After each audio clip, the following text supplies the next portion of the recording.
What's up, everyone? Welcome back to A Line in the Stars. I'm Jordan, and we are back today with another episode of Star Trek Resurgence. And man, I have got to say that I am enjoying this game a lot more than I thought I was going to. I mean, of course, it's Star Trek. It's a Star Trek game, which we never get. And so I was like, okay, I'm going to keep my expectations pretty even-keeled and see how this is going.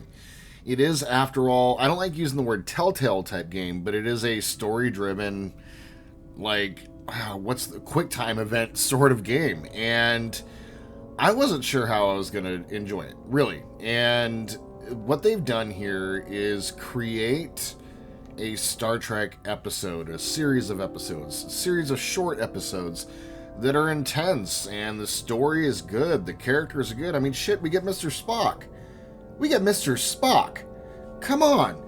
You know, so I mean, there's so much to like about this game, and it's really, for me, it's the attention to detail. It's the level of quality. It's the uniforms being correct, the ship being correct, you know, Elcar is looking correct, the camera angles that they shoot with. Like, it feels like a Star Trek episode. It feels like we're immersed in this world, and I really am enjoying the narrative aspect of this, where your decisions affect the game. And I just, for me, nothing is better than story-driven content where we get to see the consequences of actions. You know, it's one of the reasons why I really love Star Trek and Star Wars, but also as well, I'll go ahead and throw in Stargate as well, Stargate SG-1. And I know that sounds weird to throw in on this channel, but that show did an amazing job of really showing the consequences of actions, right? Like, the end of every episode wasn't necessarily guaranteed to be all hunky-dory, and, you know, they will, you know, reference things that have happened and mistakes that have been made, and mistakes spin off into entire consequences for, you know, the whole storyline. And so I really enjoy storylines like that, and that's what we're getting here. And so, without me pontificating any further, let's just go ahead and get into it. And where we left off, we met Mr. Spock, and Diaz and Spock had one of the great encounters so far in this game, and I'm really looking forward to seeing what Spock's part to play in all of this is. So let's go ahead and get going, shall we?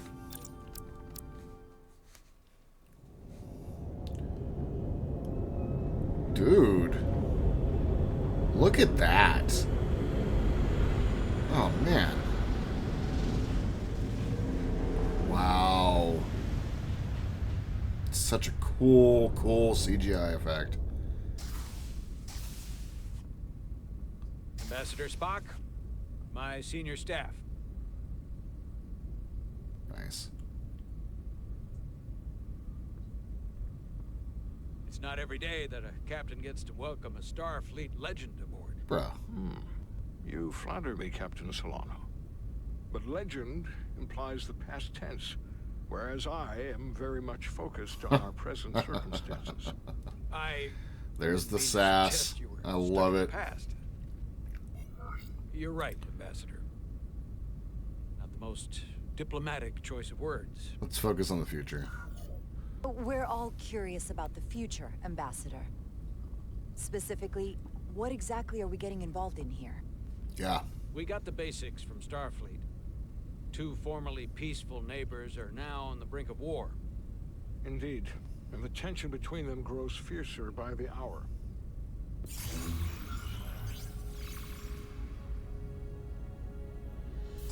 Lydia and Hotari.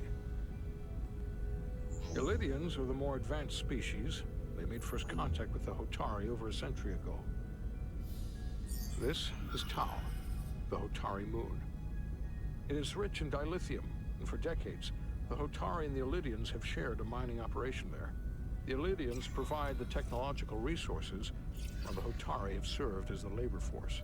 The stability of that arrangement was the source of their peace, until recently. Very Romulus and Remus. The Hotari have suddenly and forcefully seized control of the mining operations and expelled the Illydians from their system.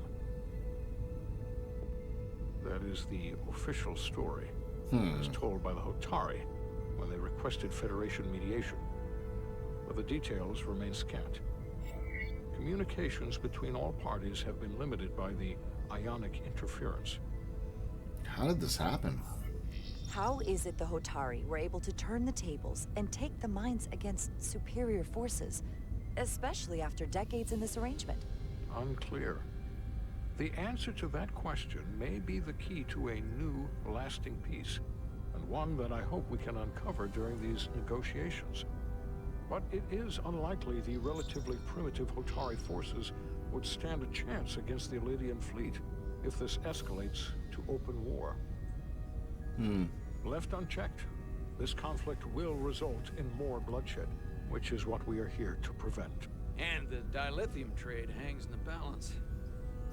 Clearly the Hotari have been exploited in this relationship. Maybe we can persuade them peace is the more profitable alternative for everyone. They both profited from the mines. And for the Hotari, something is better than nothing. Peace is our objective, after all. They'd still be exploited. We can call it profitable or mutually beneficial, but at the end of the day, the Hotari are still being exploited for their own resources. True peace is not merely the absence of war. And as such, this Well said. conflict will surely come again.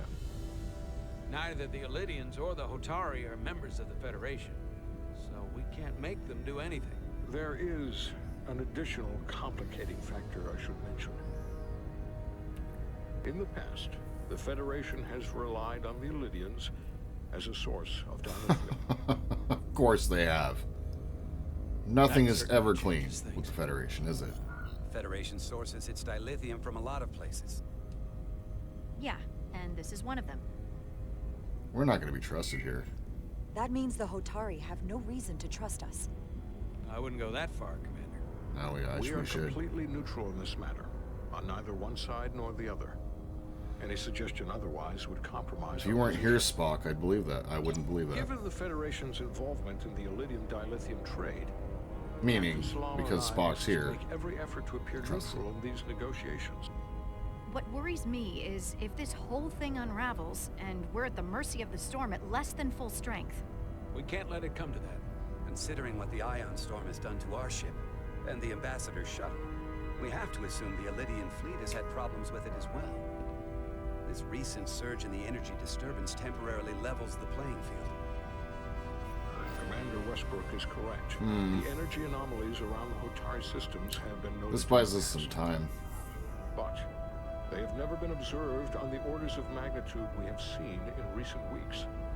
If it's keeping the two sides talking instead of shooting at each other, that actually helps us negotiate a peace. And we'll take advantage of that as long as it works in our favor. And when it doesn't, All the more reason to learn as much about it as we can while we are here. That's right. We do not want to be caught unprepared should the energy anomaly continue to fluctuate. Pants down, so to say. So I trust we understand our circumstances. We're operating on a strict timetable here, and we're going to be leaving for the negotiations shortly. Commander Westbrook, I want you to leverage our systems to investigate the anomaly from here while we're gone. aye, Captain. Thank you all. Dismissed. Nice. That's so cool. I want to speak to both of you privately. Just talk to Spock. Ambassador Spock, I'd like to make a formal introduction. My first officer, Commander Jara Rydek.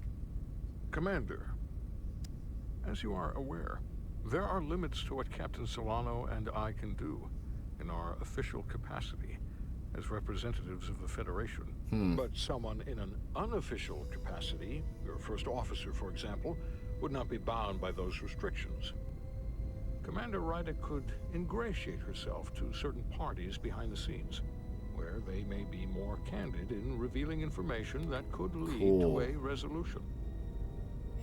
She certainly goes her own way. Maybe Yeah. that helps in this case. I'd be honored. It would be unconventional. I'm honored to be included in the negotiation process. You're not just included, you are instrumental. Well, I hope Commander Rydek will have more luck finding out what really happened than we will through official diplomatic channels.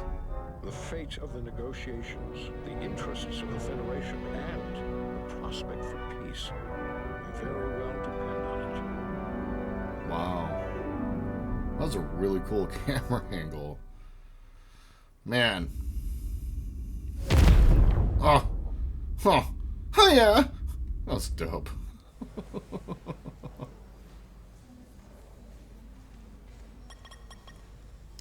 Diaz. Nice. Good to see they're both okay. Mr. Diaz, I understand you have already discussed the warp drive failure with Ambassador Spock. I have. It is imperative that the Ambassador's shuttle be flight ready. I need you both to ascertain the root cause of the system failures he encountered. I'm surprised, Commander. I thought you would have wanted to work on Ambassador Spock's shuttle yourself. I respect the Ambassador and his many accomplishments, but I do not derive any satisfaction from interacting with his shuttle as if it were somehow transubstantiated through its association with him. Especially when I have the entirety of this starship to concern myself with. It's just a normal shuttle. I am not the chief engineer of this shuttlecraft. When you look at it logically, yes, it is just a shuttle.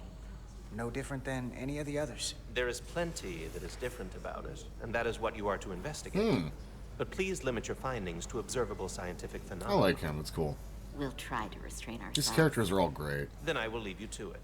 Make note of any abnormalities in your report. Carry on. It seems like he's warming up to us. As it goes gray. It's great. Even Chobok has to look at that face and know you've earned some real respect. And I have to admit that I owe you one. You were right to make me go first. I don't know what I was thinking. You don't owe me a thing. You did the smart thing. You've pulled me out of trouble how many times? Call it even. Okay. At the very least, maybe I can track down that bottle of Saurian brandy you're still on the hook for. It's green. But first, we have work to do. Nice. Ready to go? All set. Let's run the diagnostic. Okay, what are we doing? We're going... Cool. Oh. Okay, real quick. It was like Fry in the episode where Futurama, where he's just got to press the button as the ball of garbage is coming towards Earth, and he's just got to press the button, and it's all slow. It cuts to him, to his finger, cuts to him, cuts to his finger, and then he misses the button, and that's exactly what just happened. Oh, man. That was great. This is also great. You'll interact with Elcars. Oh. I know about your talk with Miranda. You do? She sent me a Priority 1 dispatch right after your conversation. I'm happy for you. Both of you. It's good. Thanks. But I'm only going to tell you this once. Don't screw this up. Because I would be very unhappy if you tried this out and then, I don't know, 6 weeks or 6 days later, I have to start splitting holidays between the two of you. All because things went south and you're not on speaking terms. Have some That just faith. isn't gonna work for me. You really don't believe in me, huh? It's not you. Or her. Just running the numbers, and things don't work out more often than they do. It's true. I Unfortunately. like my friends, and I like our group. I don't want to lose that. That's Is that really one done? honest. Yeah, it's wrapping up. Wow, that was really See, honest Relays communication. along the primary great. EPS are blown. The backup relays are all intact. An EPS overload from the warp drive could cause that. But how did the shuttle end up dead in the water? Well, maybe the ship's data recorder can tell us something. Data recorder.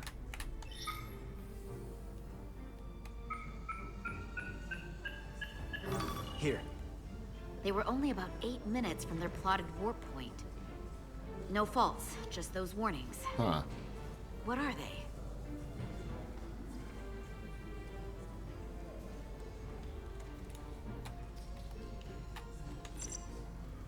Warp cascade There failure. was a complete warp cascade failure.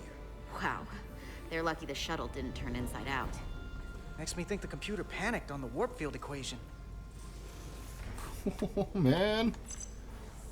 So an inversion. Warp field became inverted suddenly. I've seen this happen when the center warp coil cracks. A cracked warp coil throws a fault code. Still, we should take a look.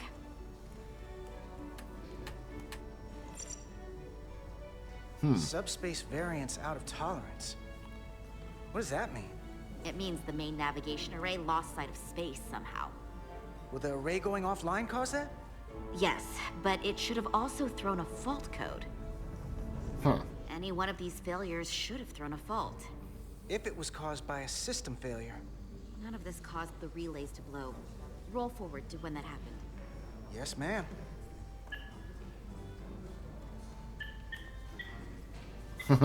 So here, they take a moment to get their bearings and they attempt to re-engage the warp drive. Super cool, man.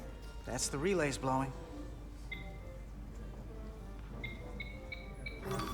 And look, there's another warp system alert.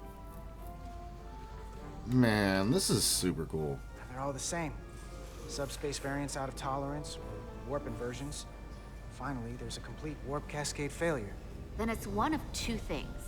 Either a warp coil is cracked or the navigation array is offline. That makes sense. Divide and conquer. You want to check the warp coils or the navigation array? I want the warp I'll check coil. the other. Let's not overcomplicate this. One of these systems is likely broken. I'll check the nacelles for a cracked coil. Yes. Dude. Oh, you got a tricorder? What? So your I'm all excited. Your tricorder can record and analyze data. Looking through it will reveal the unseen. Use square to equip or holster your tricorder. Hold R2 to scan glowing objects. You must be close to some objects to scan them. Watch the frame of the screen to see if you are too far away. Okay. Oh my god. Okay.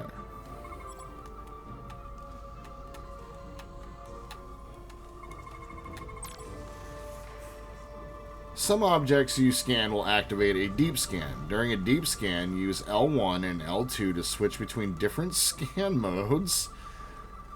Dude, we're using a tricorder. Like, really? And search for glowing objects. The mode indicators on the tricorder will blink if there's an object to find in that mode. When you have scanned all objects in the frame, when you've scanned all objects, the frame will change color. Hold L2 to analyze the data and finish the scan. Dude, like, 10 to 13-year-old me, 10 to 15-year-old me is absolutely losing his goddamn mind. This is... oh my god. Okay. So... cool.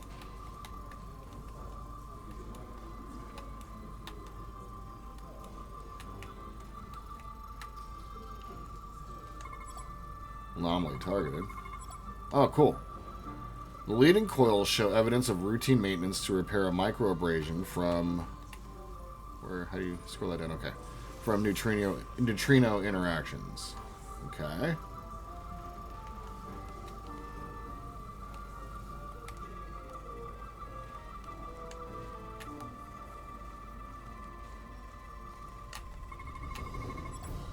Static field. In their standby state, warp coils produce a residual electromagnetic field. No deviations detected.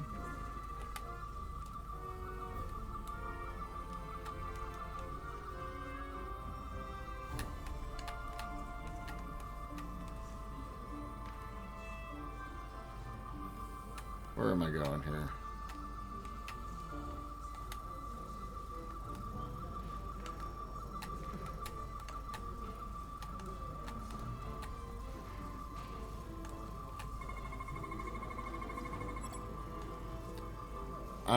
Sino-Searle Coil Cluster. Wow, that's a word. The center coils guide the warp field through its focal event, maintaining a collimated thrust vector. No fractures detected. Okay. All anomalies scanned. Complete scan? Okay. Interesting. I checked every coil on the port nacelle for imbalances. If any coil in either engine were cracked, I would have detected it. So, it must be the navigation array. Except it's not. Huh. Checked and double-checked. Well, the readings don't lie. Here comes the security detail for the way team. Huh. Nice.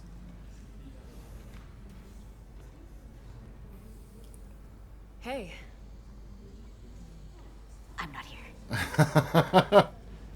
We're escorting the negotiating team to the surface as soon as they come down from the bridge. Oh, interesting. I don't want to interrupt some important work. I was just hoping to see you before I go. The captain and the others will be here any minute now. Should be an interesting ride down to the surface. Always got time for you, baby. Come on, I'm never too busy to make time for you. That's not true. No. But I am glad you came by. Now that's more accurate. Yeah. I gotta be precise with you, huh? He did the hair swipe. Hey, Maris. Aren't these those button pushers you're always hanging out with? And you're the phaser jockeys we always beat in for Reese squares, right? Nice. All aboard for Hotari. That another one of the captain's railroad things? Yep. That's right, he's a railroad guy. I just usually zone out by the time he gets to the whole steam engines were the warp drives of their day part. Catch y'all later. Nice. You don't want to miss your train. I do have to go.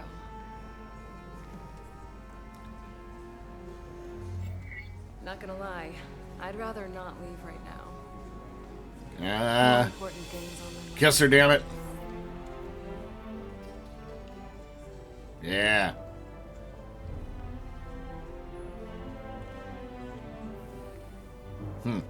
That was nice. Yeah, it was. Save some of that for when I get back. Whoa, bro. You got a deal.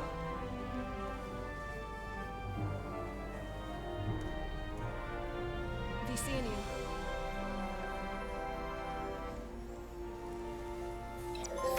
you. Nice. Got a trophy for that? Very nice. Lower decks dalliance. Diaz, if you could float back down to reality, we still have a ways to go. All right, where were we? This is the great. warp coils in the navigation array are fine, but the nav computer doesn't seem to think so. I'm out of ideas short of field stripping the shuttle from bow to stern. You wanna take this out of the shuttle and throw it on the bench? Oh, real hands-on maintenance. I like it. Cool. Okay, the nav computer is patched into the ship. The ship's computer can double-check our work. If the shuttle's nav computer is putting out false data, we'll know it. Let's run through the shuttle's logs again. Running now. The thrum of the warp core.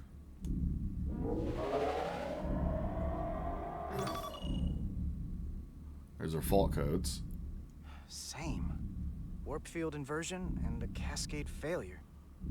However, the Resolute computer doesn't show the same subspace variance. We're in the same conditions that the shuttle was in when it failed.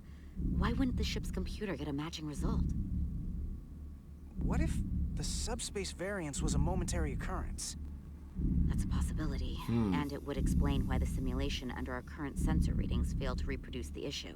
But a subspace anomaly strong enough to cause a warp field collapse would leave graviton ripples for days. Let's run with the momentary subspace variance theory for now. Roll forward to the shuttle's attempt to re-engage the warp drive. We need the conditions of space around the shuttle at the moment of warp failure. Resuming simulation.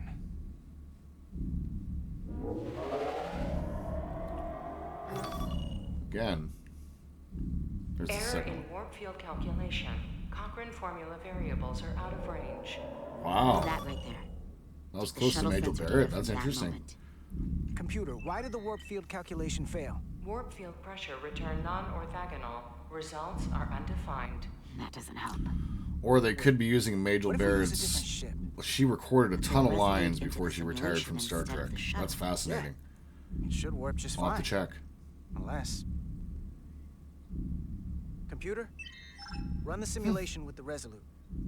Resolute simulated. Computer, give me manual control on the warp power. Static field intensity, warp 1.1.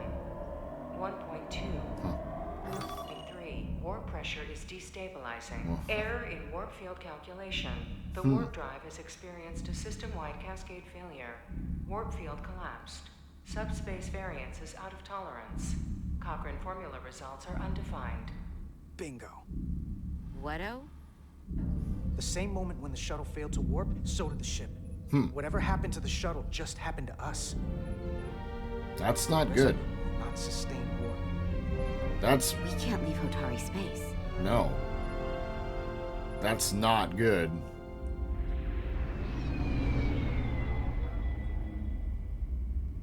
That's a cool looking ship.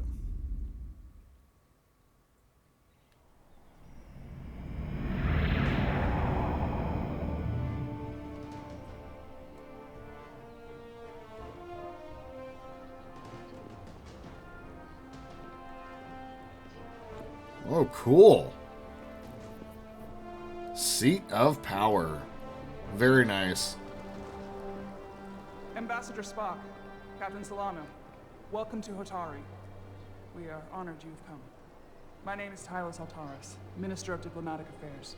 I recognize that the voice. honor is ours, and this is Commander Jara Rydek, first officer aboard the USS Resolute. You'll find she has a keen mind and unique insight into the dynamics between the Hotari and the Illydians. We're honored to be here.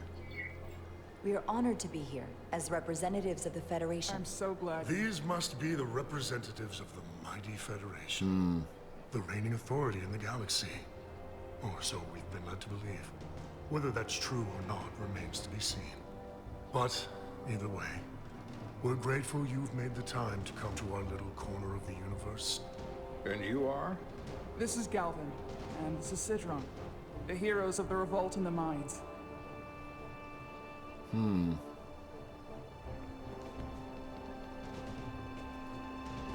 These guys are weird looking. Cool.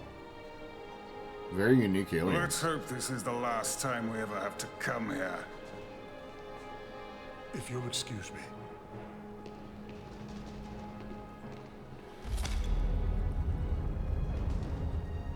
I think we're about to begin. Wow. Did you hear the arrogance from that guy? I don't know what we're walking into here. But that guy was something.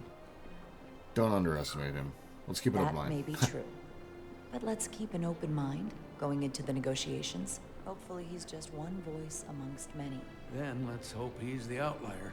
The Hotari have invited us as their guests, so we must show them the proper respect. That's right. That was a mistake, press, but I think it was the better call. Wow. Man, movie style, like, camera cinematics, I love it.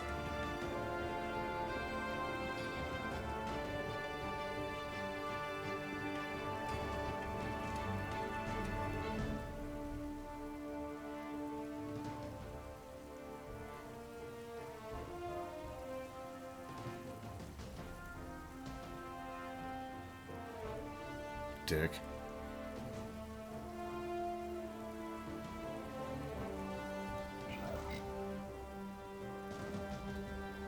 Difference. Yeah. It's the way to go there. Ambassador Spock, welcome to Hotari Prime. The honor is mine, Your Majesty. That the Federation would send one of their most respected representatives is not only an honor to the Hotari people and their queen, but a recognition of our stature and importance. Let's get on with it, shall we? With all due respect to the Federation and their ambassador, they have no authority here. Oh. We are not members of their alliance. We are not subject to their rule, nor yours. We demand the immediate return of all mining operations to Illydian control, as it has been for centuries and will be for centuries more. That has always been our understanding. That understanding has changed. Then you invite war. And if you cannot remain silent, you will be silenced. But his point is well taken. What is the Federation's interest in this matter? Perhaps you would have us trade one oppressor for another? The Federation remains neutral. Our only interest is the peaceful resolution of this conflict. We are here at your request, Your Majesty. For now. I'm trying to keep an open mind here, but it's not easy. I thought they wanted us here. Not now. Was there something you wanted to say? Captain. Oh, no. My apologies. And what about the Kobliard? She's not She part can of... speak for herself, can't she? Yes, thank you. Then let her.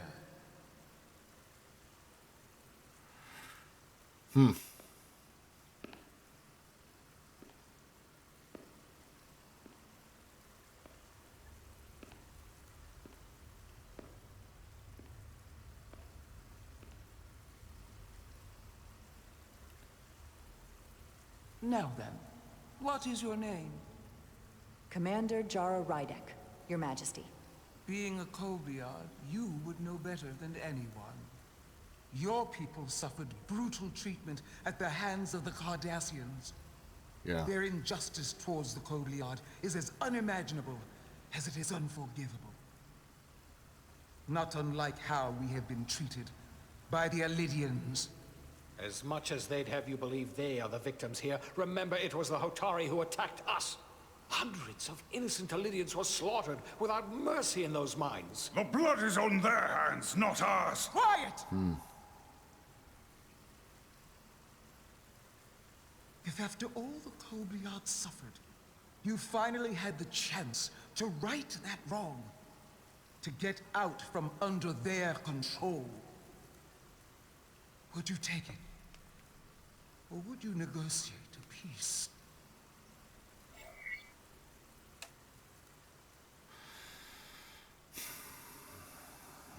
I would seek peace, but I should say I can't speculate on that.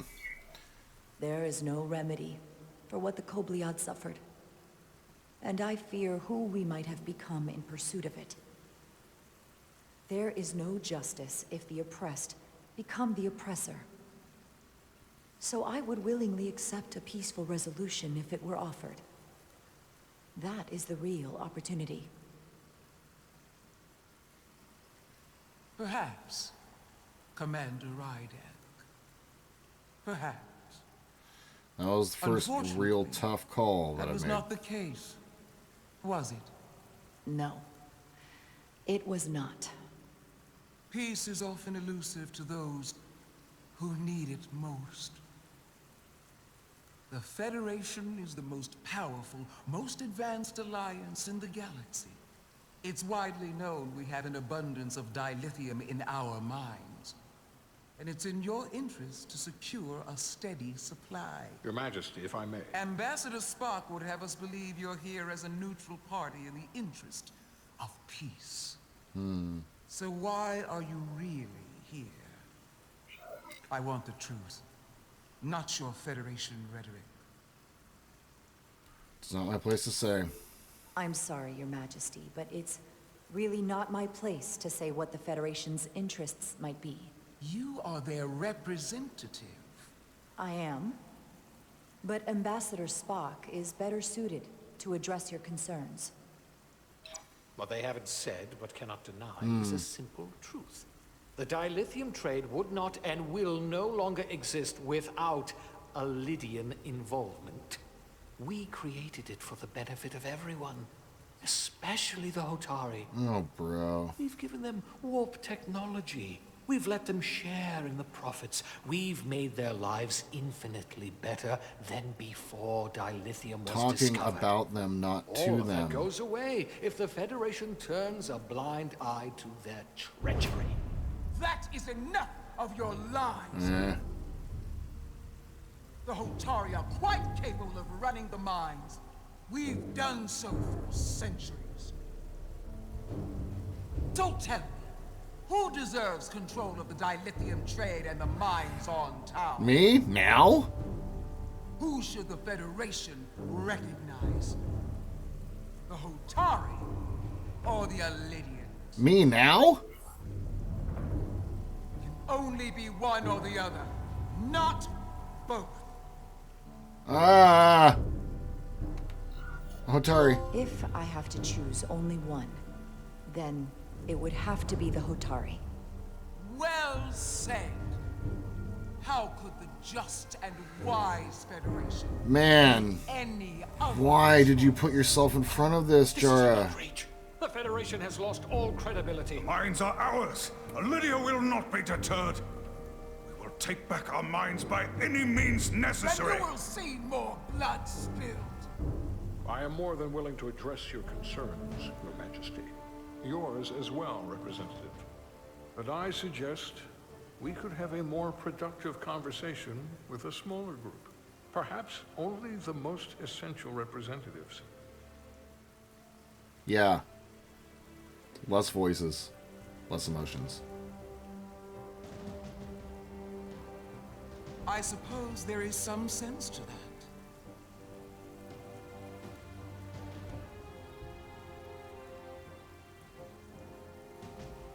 Man.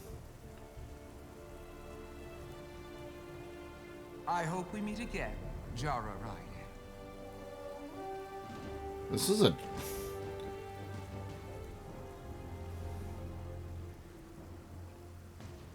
Yeah, whatever, dude. Be pissed at me. I don't give a shit.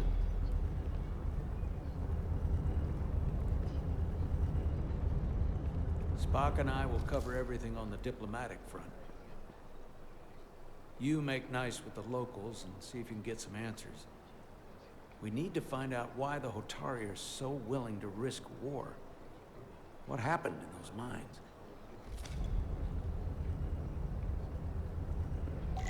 Wow.